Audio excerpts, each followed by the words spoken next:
കൗമാരക്കാരായ പെൺകുട്ടികളെ സംബന്ധിച്ച് എവിടെയും ചതിക്കുഴികൾ നിറഞ്ഞ ലോകമാണിത്. അപകടങ്ങൾ പലയിടത്തും പതിയിരിക്കുന്നുണ്ട്. ജീവിതത്തിൽ ചെറിയൊരു വീഴ്ച പറ്റിയാൽ, പ്രണയക്കെണിയിൽ വീണാൽ അത് വീട്ടിൽ പറയാനുള്ള സാഹചര്യം ഉണ്ടാകണം. ഇല്ലെങ്കിൽ തൃശ്ശൂരിലെ 13-കാരിക്ക് സംഭവിച്ചതുപോലുള്ള ദുരന്തങ്ങൾ നേരിടേണ്ടി വന്നേക്കാം. പെൺകുട്ടി ആത്മഹത്യക്ക് ശ്രമിച്ചതോടെയാണ് അവൾക്ക് നേരെയുണ്ടായ ലൈംഗിക അതിക്രമത്തെക്കുറിച്ച് പുറം ലോകം അറിഞ്ഞത്. കേസിൽ പ്രതിയെ പോലീസ് അറസ്റ്റ് ചെയ്തെങ്കിലും അവൾ ഇപ്പോഴും ഭീതിയോടെയാണ് കഴിയുന്നത്. പ്രതി അബ്ബാസിൻ്റെ കുടുംബത്തിൽ നിന്ന് ഭീഷണി ഉണ്ടെന്നും സംരക്ഷണം വേണമെന്നും ആവശ്യപ്പെട്ട് അമ്മ രംഗത്തെത്തി.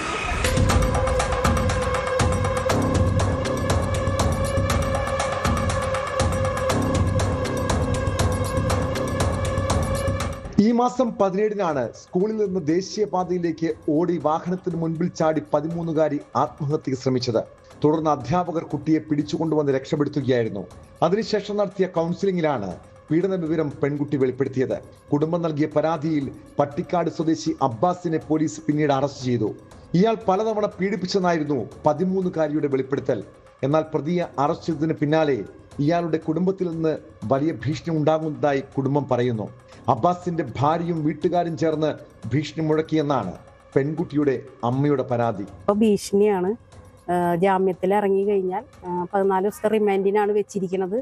അത് കഴിഞ്ഞാൽ റിമാൻഡ് കഴിഞ്ഞ് ഇറങ്ങിക്കഴിഞ്ഞ് ജാമ്യത്തിൽ ഇറങ്ങിയ ഉമ്മാനെയും മോളെയും കൊല്ലുമെന്നാണ് അയാളുടെ വൈഫ് പറയുന്നത്. അബ്ബാസ് കുട്ടിയെ 2 തവണ പീഡിപ്പിച്ചെന്നാണ് പരാതി. മകൾ കടന്നു പോകുന്നത് വല്ലാത്ത അവസ്ഥയിലൂടെയാണ്. മകൾക്ക് എന്തെങ്കിലും സംഭവിച്ചാൽ ഉത്തരവാദിത്വം അബ്ബാസിനും കുടുംബത്തിനുമാണെന്നും അമ്മ പറയുന്നു.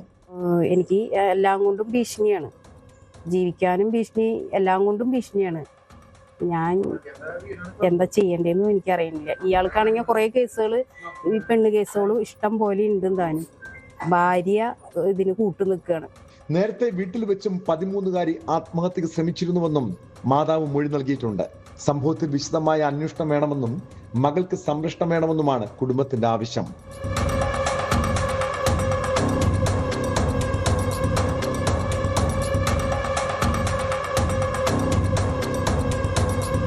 ന്യൂസ് 18 തൃശൂർ.